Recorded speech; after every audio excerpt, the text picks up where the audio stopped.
Hello, and thank you for giving us this opportunity to deliver a briefing for you and your staff regarding the 2022 approved Bowie, Mitchellville, and Vicinity Master Plan, as well as the ongoing sectional map amendment. My name is Thomas Lester with the Prince George's County Planning Department, Community Planning Division, Master Plans and Studies section. I'm the project manager for both the master plan and the sectional map amendment. In this presentation, I'll cover an introduction to the project, go over the SMA boundary and goals, talk about the proposed zoning in the master plan, what other zoning requests have been received, and what other rezonings were recommended in the master plan. I will only focus on District 6 in this case. I'll then conclude the presentation by going over the project schedule. As the Community Planning Division, we help with comprehensive planning for the county. Comprehensive planning is the process through which residents, property owners, and other stakeholders identify and create a vision for the future growth, development, and preservation of their community. One tool we use as planners to help achieve this task is the creation of master plans, such as the Bowie, Mitchellville, and Vicinity Master Plan. This master plan was approved on March 8th, 2022, and was published on July 21st, 2022. The second phase of the project is the Sectional Map Amendment, or SMA for short. An SMA is the rezoning amendment for properties within a certain geographic area and revised zoning patterns to conform to recommendations of the applicable master plan. The Bowie, Mitchellville, and Vicinity Sectional Map Amendment was initiated on July 12, 2022, and will apply the recommended zones specified in the comprehensive zoning chapter of the master plan to the properties in this area.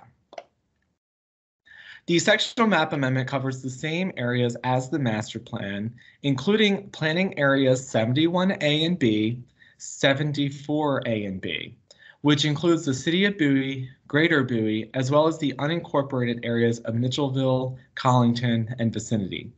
It only includes a relatively small portion of District 6, including the area north of Oak Road Road, east of Maryland 193, south of Maryland 450, and west of Church Road. The main goals of the SMA are to implement the comprehensive zoning chapter, to implement the recommended future land use map, and to encourage future development that aligns with the proposed zoning. Of course, rezoning a property does not automatically change the land use, but it does ensure that the desired future land use is permitted by right.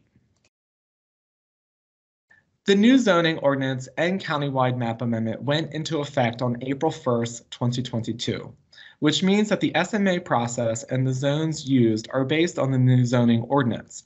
For reference, here are the zones that you will see throughout the presentation. This includes a variety of zones that allow different uses, generally including residential, commercial, industrial, mixed use, agricultural, and open space zones. The low to medium density residential zones include RE, RR, and RSF-95 and -65. The 95 and 65 are abbreviations for 9,500 square feet and 6,500 square feet, which is allowed for each lot upon subdivision. The RSF-A zone is specifically for townhouses.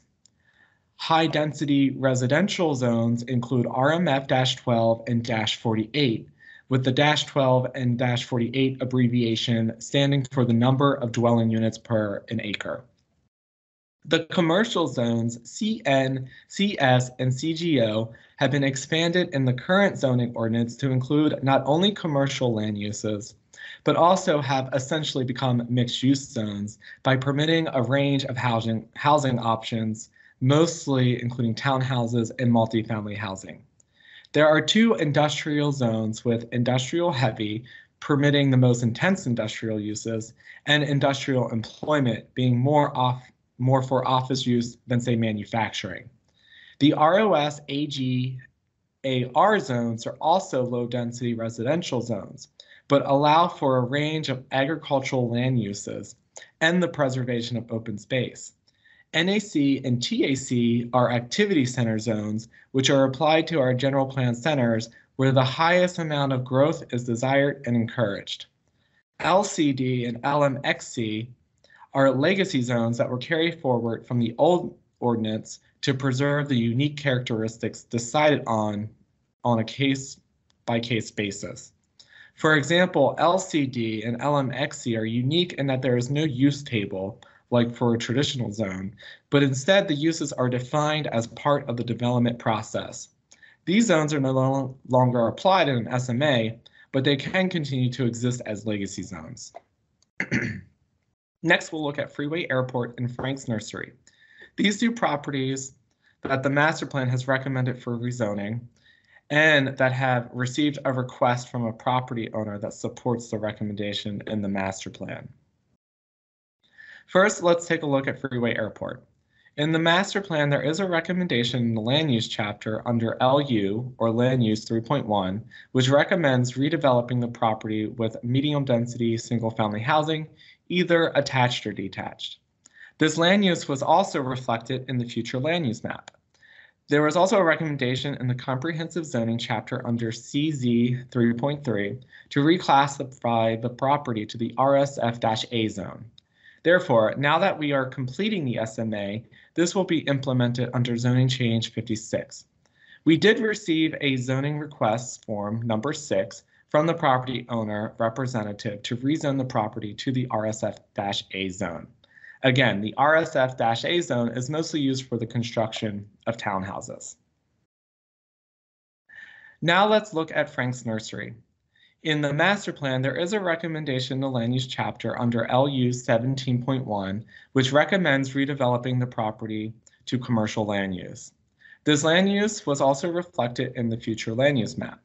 There was also a recommendation in the comprehensive zoning chapter under CZ 11.1 to reclassify the property to the CGO zone. Therefore, now that we are completing the SMA, this will be implemented under zoning change 42. We did receive a zoning request form number 9 from the property owner's representative to rezone the property to the CGO zone. Again, the CGO zone is mostly used for commercial land use, but also the construction of townhouses and multifamily housing. Next, we'll look at 2 other requests received from property owners. These requests do not have corresponding recommendations in the master plan's comprehensive zoning chapter. We did receive a new zone request, number 11, for the property located at 3704 Church Road, which is adjacent to the Freeway Airport. The property owner is following suit as the Freeway Airport and has requested RSF-A. The master plan recommends residential low land uses for this property. The other new zone request is number 16 for the property located at 13308 Woodmore Road, which was formerly owned by MNCPPC, but has since been sold to the Boys and Girls Club, who now wish to expand the recreational land uses that are not permitted in the ROS zone. The property owner has requested the AG zone. The master plan recommends parks and open space land use for this property. Now let's review the other zoning changes in District 6 that were recommended in the master plan in the comprehensive zoning chapter. First, we have multiple properties that fall under policy CZ1 and CZ.1.1. This policy recommends to ensure that community parks, environmental areas, and open space are classified under the most appropriate zoning type in order to facilitate their preservation based on criteria specified in the underlying strategies. CZ 1.1 states that properties that are publicly owned and measure over 20 acres should be rezoned to ROS. This applies to zoning change 55 and zoning change 108 as shown on this map. This also applies to zoning change 109 and 111 as shown on these maps. And then there is zoning change 110 as shown here. Next, there is CZ 1.2, which recommends reclassifying all the public properties that share a property or lot line with a parcel in the ROS zone to the ROS zone. This includes zoning change 43 and 44 shown here. This also includes zoning change 83 and 84, as well as zoning change 107 and 124.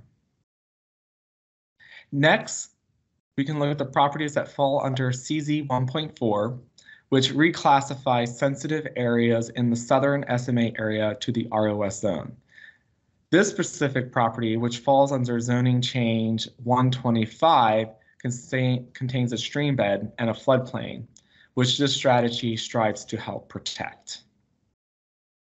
We'll now review some of the other recommendations made by the master plan regarding District 6. This recommendation concerns the Six Flags property. The master plan's future land use map recommends commercial land use for the Six Flags owned properties, including those adjacent to the amusement park. Six Flags is defined as the commercial recreational attraction by the zoning ordinance, which fits under the commercial land use classification by the master plan. The current zoning for the property is the LCD zone. The comprehensive zoning chapter does not make a recommendation to change the zone. Any change in land use would require an amendment to the original DSP. Now let's take a closer look at the schedule. Looking at the schedule, we initiated the project on July 12th and released the proposed SMA on August 11th. We have our upcoming joint public hearing, which was rescheduled from last year to May 9th of 2023. We intend to have the planning board work session and endorsement in June, and then we'll hold the district council work session in July, with district council decision hopefully occurring before the August recess. We anticipate that the district council decision will be to approve the SMA and not hold a second joint public hearing. Thank you for listening to this presentation about the Bowie-Mitchellville and vicinity sectional map amendment. If you have any questions, you can contact my email that's listed on the slide, or you can call me directly using my Teams phone number. Thank you.